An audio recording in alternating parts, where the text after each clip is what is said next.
এবার বিতর্কে বর্ধমান বিশ্ববিদ্যালয় পিএইচডির প্রাথমিক মেধা তালিকা, সেই মেধা তালিকায় পড়ুয়াদের ধর্মের উল্লেখ নিয়ে দাঁড়া বেঁধেছে বিতর্ক।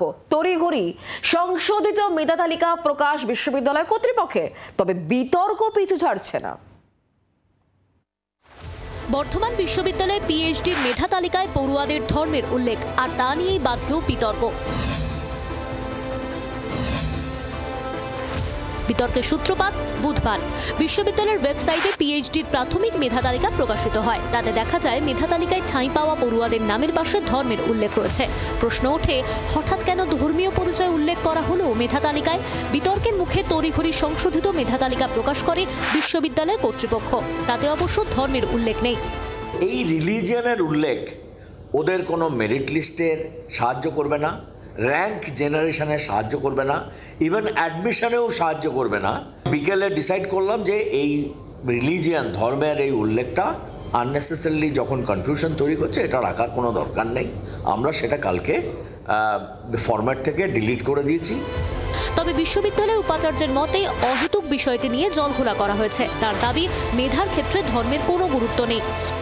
যদিও এই রিলিজিয়নের উল্লেখ ওদের কোনো মেরিট লিস্টের সাহায্য করবে না, র্যাঙ্ক জেনারেশনে সাহায্য করবে না, ইভেন অ্যাডমিশনেও সাহায্য করবে না। ভবিষ্যতে স্নাতক, স্নাতকোত্তর, পোস্ট ডক্টরেটের মেধা তালিকা কিংবা শিক্ষক বা অশিক্ষক কর্মী নিয়োগের ক্ষেত্রে ধর্মের উল্লেখ থাকবে না বলে প্রতিশ্রুতি দিয়েছেন বিশ্ববিদ্যালয়ের উপাচার্য।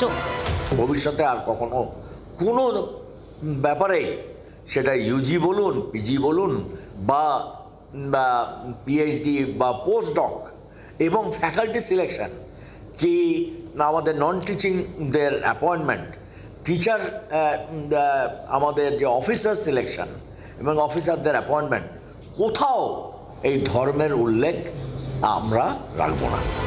তবে বর্ধমান বিশ্ববিদ্যালয়ের উপাচার্যের প্রতিশ্রুতির পরও বিতর্ক থামছে না। পিএইচডির প্রাথমিক মেধা তালিকায় ধর্মের উল্লেখের সমালোচনা করেছেন বিশ্ববিদ্যালয়ের অধ্যাপক ও আধিকারিকদের একাংশ।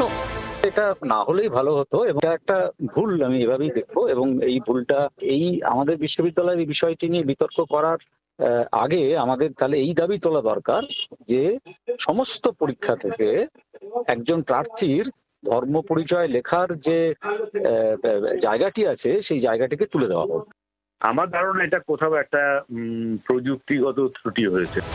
নয়া মেধা তালিকায় ধর্মের উল্লেখ নেই তাও ঠিক, কিন্তু বিতর্ক থেমে নেই। কেন মেধা তালিকা প্রকাশে প্রথমবারই বিশ্ববিদ্যালয় কর্তৃপক্ষ তা খুঁটিয়ে দেখল না? ধর্মের উল্লেখ করে মেধা তালিকা প্রকাশ করার বিষয়টি পড়ুয়াদের মনে বিরূপ প্রতিক্রিয়া তৈরি করতে পারে। সে বিষয়ে কেন সচেতন ছিল না বিশ্ববিদ্যালয় কর্তৃপক্ষ? প্রশ্ন উঠছে। বর্ধমান থেকে পার্থ চৌধুরীর রিপোর্ট, জি 24 ঘন্টা। বাংলার আওয়াজ, বাঙালির আবেগ, জি 24 ঘন্টা।